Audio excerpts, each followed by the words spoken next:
Bueno, para continuar con nuestro tema de la importancia de lo ideológico en la construcción y mejoramiento de plataformas programáticas, queremos seguir con esta pregunta y tiene que ver, por supuesto, con todos los contenidos de este módulo, y es el poder para qué. ¿Para qué queremos llegar al poder público del Estado? Y suponemos no, estamos seguros de que cualquiera de ustedes quisiera hacerlo, porque si no, no pertenecería a un partido político, ¿verdad? Entonces, para eso les vamos a mostrar un video. Yo les voy a dar algunos datos de contexto de este video para que se entienda un poco su importancia y por qué lo quisimos usar en esta presentación. Y es un video de un señor que seguramente muchos de ustedes conocen o tienen alguna referencia, y es un ex senador demócrata en Estados Unidos que ya falleció hace como unos 5 años más o menos, y se llamaba Ted Kennedy. Ted Kennedy era el menor de los Kennedy. Ahora que se murió, hace un tiempo que se murió, pues siempre ha sido reconocido como uno de los grandes líderes de los Estados Unidos, un senador además muy querido por sus colegas, muy querido por sus bases de votantes, una persona con mucha popularidad y carisma en el país. Y pues él fue precandidato demócrata para la presidencia de los Estados Unidos en los años 70. Y en este video, básicamente un periodista amigo de la casa Kennedy lo invita a hacerle una entrevista cuando estaba empezando su campaña, digamos, en las primarias. Uno de los datos interesantes, pues les decía, como todos tenemos más o menos referencia de la familia Kennedy, ha sido una familia poderosa, ha sido una familia de la que han salido presidentes y grandes líderes, y este es un señor que para el momento político prácticamente todo el mundo lo daba como seguro presidente de Estados Unidos. Y en este contexto es que se da esta entrevista. Él lo invita, este periodista, y le hace una pregunta muy simple, que es: ¿usted por qué quiere ser el presidente de los Estados Unidos? Quiero que se fijen mucho en la reacción que él tiene cuando el periodista le hace esta pregunta. On November 4th, 1979, CBS Television suspended its evening lineup to broadcast an hour-long profile of Ted Kennedy.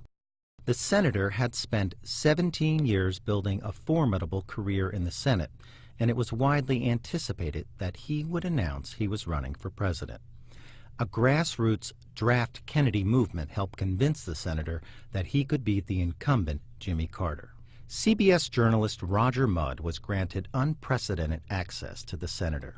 The 1979 broadcast is best remembered for Kennedy's rambling answer to a now famous question. How did you phrase the question? Why do you want to be president? That was it. That's all I said. Why do you want to be president? Well, were I to make the announcement and to run, the reasons that I would run is because I have a great belief in this country that there's more natural resources than any nation of the world. It was almost a parody of a politician's answer. I'd worked with Ted in every kind of area. I noticed if he didn't want to talk about something, he would talk using words, but they didn't come together somehow. That brings a sense of restoration in this country by its people. When I heard Roger Mudd ask Kennedy that the question, why do you want to be president, and Kennedy froze, I wrote and thought, that's right, he doesn't want to be president. I'm surprised when I go back and look at it now that it occasioned the reaction that it did.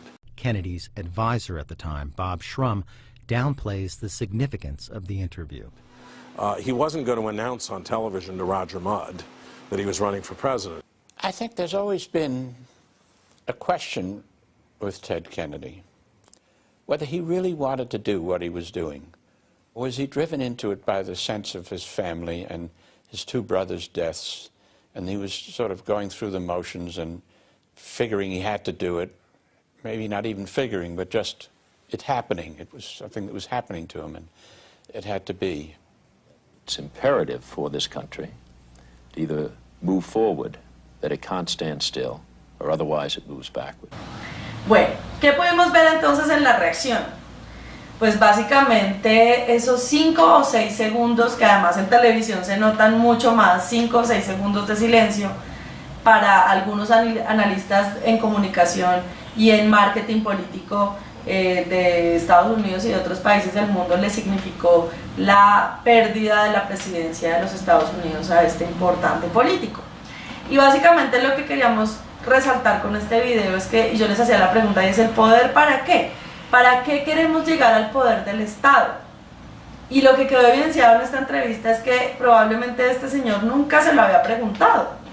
Tenía casi que seguro que iba a tener una gran relevancia en la política norteamericana, y probablemente con esta convicción él se olvidó de una cosa que nos parece muy importante resaltar en este módulo en términos de lo ideológico y lo programático, por supuesto, y es que lo primero que tenemos que tener claro es para qué queremos llegar a ocupar cargos donde se tenga el poder, digamos, de los recursos y de las decisiones para transformar qué. Y en este sentido nosotros tenemos una frase y una recomendación, digamos, para que no les pase lo que le pasó a Ted Kennedy, y es: tengan propósitos, tengan un propósito, sepan por qué quieren llegar al poder, cuáles son los problemas que quieren solucionar y cuáles son los valores que ustedes van a resaltar y de los cuales van a partir para resolver esos problemas. Y ahí, como decíamos en el video anterior, es donde está el valor de lo ideológico. Ya habíamos hecho esta reflexión sobre, digamos, la certeza de que los problemas sociales son los mismos, que nuestras sociedades siempre y desde hace varios años van a tener las mismas preocupaciones porque somos países en desarrollo, somos países con muchas necesidades, así que la lista un poco de necesidades sigue siendo la misma, pero otra vez esta respuesta segura que tenemos que tener es la que nos va a facilitar encontrar cómo es que vamos a solucionar esos problemas. El cómo los vamos a solucionar tiene que ver con lo ideológico, ¿no? Y ahí es donde otra vez, como decíamos antes, pues nos diferenciamos de las demás opciones de políticas. Para esto entonces quisimos en este video resaltar y enfatizar mucho en la importancia de la investigación. Ya lo decíamos antes en el video anterior, y era que les hacíamos las preguntas de si sus partidos tenían unidades, estrategias, acciones, estructuras internas permanentes para investigar la opinión ciudadana sobre diferentes temas. Y por eso quisimos resaltar en este momento la importancia de la investigación. Una investigación bien diseñada le permite a los partidos políticos construir propuestas informadas. No pueden ser los partidos políticos organizaciones que estén de espaldas a lo que la gente está pidiendo de los propios partidos. No nos podemos quedar pensando en que nuestras propuestas son las mejores porque consideramos que son las mejores, sino que tenemos que activar permanentemente mecanismos para poder investigar si la opinión ciudadana, digamos, coincide con esos valores y con esos principios, y si no es así, ¿cómo podemos desarrollar un mensaje que sea capaz de obtener una opinión favorable por parte de los sectores de la población que buscamos conquistar y que permita alcanzar éxitos electorales que nos lleven a nuestro objetivo principal, que tiene que ver con tener ese propósito de transformar algunos temas, digamos, de la vida de la ciudadanía y de las personas que buscamos representar. Entonces, en este sentido, la investigación no solo me permite conocer cuál es la percepción ciudadana sobre los temas, y de hecho no solamente se debe investigar la percepción ciudadana, sino otros aspectos, sino que además me permite construir mensajes mucho más, digamos, con muchos más niveles de empatía en los sectores que busco conquistar desde lo político electoral. Para esto entonces quisimos presentarles algunos instrumentos que les facilitan la posibilidad de investigar. El primero, el más conocido, incluso más odiado por muchos políticos y políticas, es la encuesta. Ustedes saben que casi siempre en época preelectoral aparecen encuestas que sobre todo desarrollan importantes medios de comunicación. Generalmente se le pregunta a la ciudadanía si las elecciones fueran este domingo, ¿usted por quién votaría? Y es una pregunta válida para generar opinión alrededor de las candidaturas, sobre todo presidenciales o de las alcaldías de las grandes ciudades de nuestros países. Sin embargo, la encuesta como mecanismo de investigación para un partido político puede ser mucho más poderosa que simplemente preguntar por quién se va a votar el día de la elección. La encuesta permite conocer a la ciudadanía y en este sentido también no solamente es importante hacer encuestas, sino hacerlas muy bien, hacerlas técnicamente bien hechas para que realmente nos permitan conocer el universo de personas que queremos, a las que queremos acceder, no solamente en época electoral, y es un poco lo que también queríamos presentarles en este módulo, y es que las encuestas generalmente se activan solo para procesos electorales, cuando realmente los partidos políticos deberían estar investigando a la ciudadanía de manera permanente, y la encuesta es una manera bastante conocida y bastante, digamos, con la que tenemos bastante familiaridad para poder empezar a conocer a esa ciudadanía que buscamos representar. ¿Cuándo deben hacerse las encuestas? Antes de empezar cualquier proceso de mejoramiento programático. ¿Por qué antes de empezar? Porque finalmente la encuesta es como una foto aérea de lo que nosotros queremos observar para poder empezar a construir y mejorar nuestras plataformas. Entonces la recomendación es que se haga antes de empezar cualquier proceso de mejoramiento programático, y lo otro es que las encuestas nos permiten medir la percepción de poblaciones amplias. Puede ser sobre una ciudad, sobre un territorio entero, también por supuesto depende de los recursos que tenga el partido político, no solamente en términos, digamos, financieros, sino recurso humano, la voluntad política del partido de investigar, etcétera, etcétera. Pero digamos que la encuesta se recomienda sea como el primer instrumento para investigar. El otro instrumento que queríamos presentarles es la etnografía, y es que proporciona una imagen de la vida, del quehacer, de las acciones, de las prácticas culturales de grupos en escenarios específicos y contextualizados. Es decir, yo primero hago la encuesta, de esa encuesta me salen unos segmentos sociales donde podría tener mayor aceptación mi ideología, por supuesto la simpatía que tengan esos sectores con mi organización política, y además me permite investigar cuáles son las necesidades de esos segmentos. Y luego la etnografía me sirve para conocer en mucho más detalle cómo viven esos segmentos sociales, para poder encontrar mensajes que generen mucha más empatía, y más allá del mensaje o antes del mensaje poder construir estrategias políticas dirigidas a estos sectores sociales. Las estrategias políticas son principalmente pues nuestra propuesta política, ¿no?, que tiene que ver con la plataforma programática de un partido político. ¿Qué nos permite también la etnografía? Definir grupos objetivos.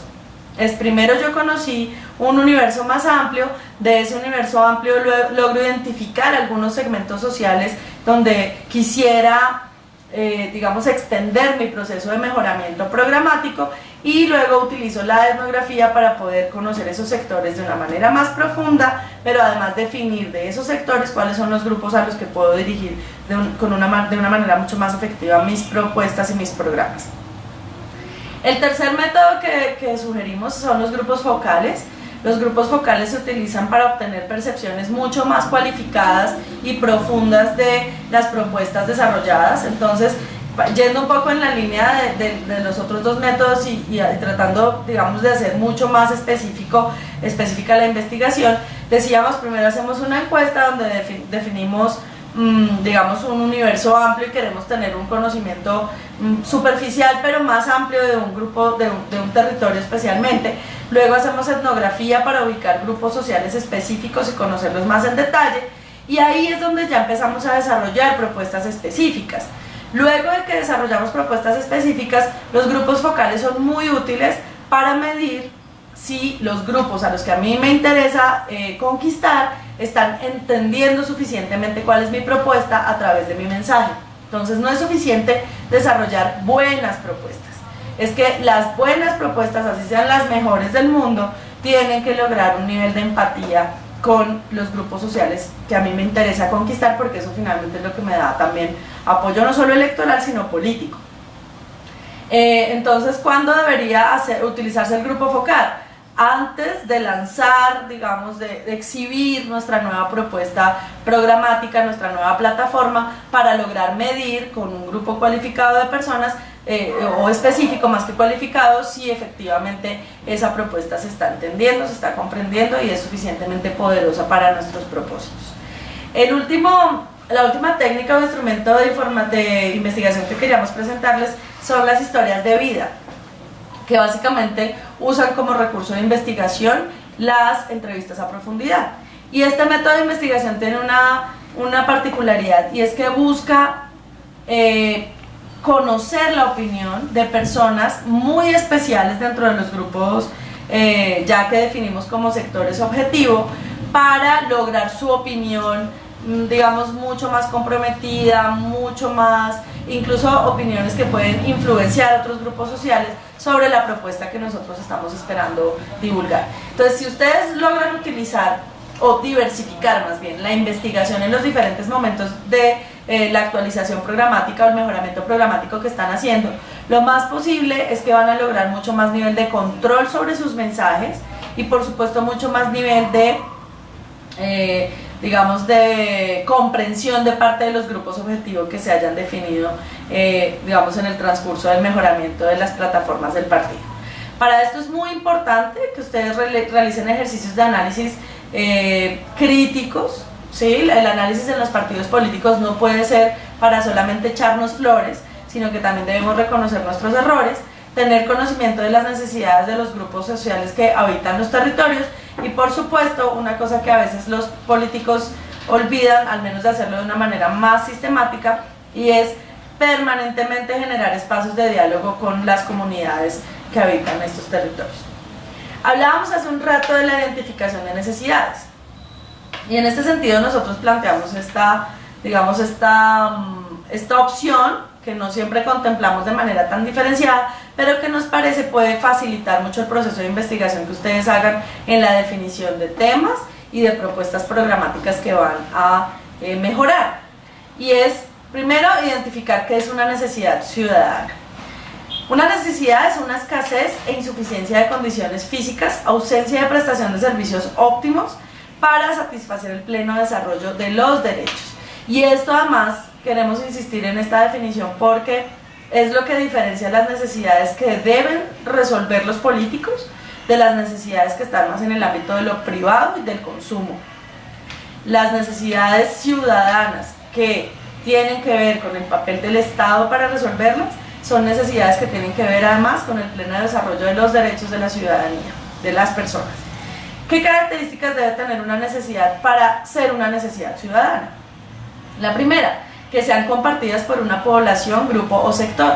Es decir, que una necesidad que tiene que resolver un político no es la necesidad puntual de un cargo, de un contrato o de algún requerimiento personal de alguien específicamente, porque muchos políticos a veces se dedican es como a resolver puntualmente necesidades de cada persona. Una necesidad ciudadana es compartida por un grupo o sector social y precisamente por eso requiere de la acción del Estado.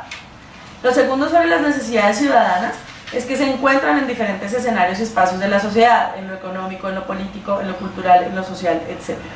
Y lo tercero es que se ubican en un determinado territorio y obviamente los territorios pueden tener características de ruralidad o urbanidad, pero que, digamos, hacen que la gente pueda compartir estas necesidades para que realmente sean ciudadanas y, como les decía hace un rato, no sean una necesidad individual. Volvemos a esta reflexión sobre las necesidades, y es que los políticos tienen la obligación de atender y resolver necesidades ciudadanas, necesidades colectivas, necesidades que cuando se logran resolver transforman la vida de las comunidades y, como les decía, no específicamente de algunas personas. En este sentido, además de esta descripción que acabamos de hacer, las necesidades se dividen en dos, y son necesidades reales y necesidades sentidas.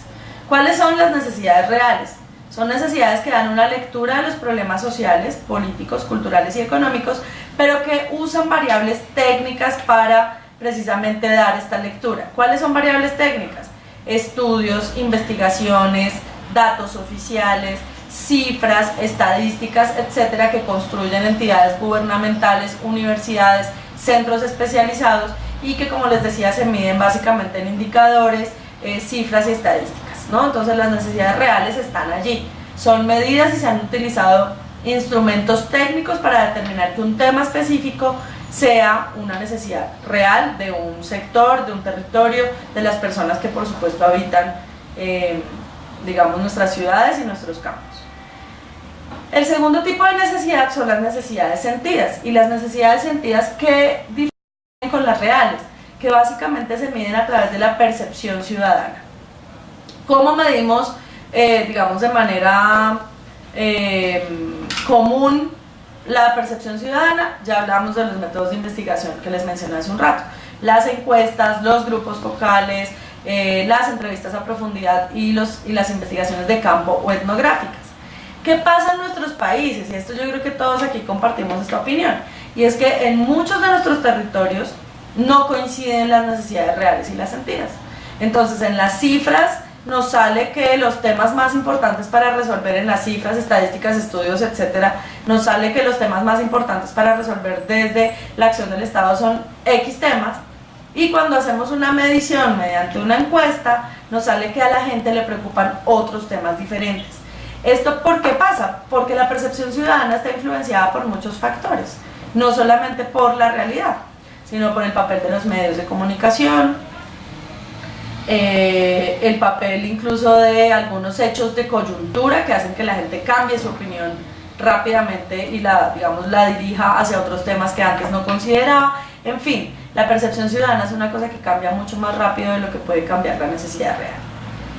Nos preguntamos entonces, ¿qué debemos hacer como políticos? Si solamente atender las necesidades reales, ¿cierto? Porque esas son las que realmente van a solucionar la vida de la gente, o si solo nos vamos por las necesidades sentidas y logramos más apoyo popular porque nos dedicamos a los temas que la gente está percibiendo como prioritarios. Pues un poco nuestra recomendación desde este módulo es que un buen político y un partido político que hace propuestas serias y que mejora sus plataformas de acuerdo a las necesidades de la sociedad debería ser una combinación entre las dos. Y es que no nos quedemos solo hablando de necesidades reales, porque entonces nos volvemos tecnócratas, estos políticos que solo hablan de cifras y estudios y no generan ninguna conexión con la ciudadanía, pero tampoco nos dediquemos a hablar solo de la percepción o de los temas que preocupan según la percepción ciudadana, porque nos volvemos demagógicos y populistas y estamos hablando solo de los temas que la gente quiere escuchar. Si queremos realmente construir plataformas que resuelvan los problemas de la ciudadanía, pero que además generen mayores niveles de empatía, pues deberíamos hacer programas que logren combinar estos dos tipos de necesidades. ¿Cómo podemos hacer seguimiento a estas necesidades? Los partidos políticos tienen que estar abiertos a participar en todos los escenarios posibles para enterarse de cuáles son esas necesidades. En este sentido tenemos que asistir a los escenarios de participación ciudadana, así no sean espacios electorales, realizar seguimientos rigurosos, consultar fuentes, y aquí volvemos a la importancia de la investigación. No podemos hablar arbitrariamente de los temas sin haber consultado fuentes, eso también a veces es muy irresponsable de parte de los políticos y, como veíamos en las encuestas, genera desconfianza en los políticos, y es que no tenemos cifras a la mano o nos volvemos opinadores, ¿no? Entonces, personas que dicen que lo más importante es X tema cuando resulta que las cifras demuestran que hay otros temas más importantes. Utilicemos fuentes oficiales y también no oficiales como las encuestas, porque eso nos ayuda a reforzar la credibilidad del partido en los diferentes temas que desarrolla. Para terminar esto, entonces, les vamos a poner dos tareitas, y es que hagan un listado de 3 necesidades sentidas y 3 reales en su territorio, y que por favor nos cuenten cuáles son sus fuentes. Recuerden, las necesidades reales, las fuentes comunes de necesidades reales son estudios, estadísticas, datos oficiales, estudios de universidades o de centros especializados, y mencionen las fuentes, y las fuentes de las necesidades sentidas son encuestas de percepción, sondeos, grupos focales y todos los que ya mencionamos. Entonces la primera parte de la tarea es hacer un listado de 3 y 3 y que nos cuenten cuáles son sus fuentes, para lo cual por supuesto van a tener que investigar un poco. Y la segunda es que nos mencionen 3 métodos que ustedes creen que su partido podría usar en el futuro inmediato para empezar un proceso de investigación que ayude a mejorar sus propuestas políticas con los métodos que ya les presentamos, y por supuesto si tienen métodos adicionales.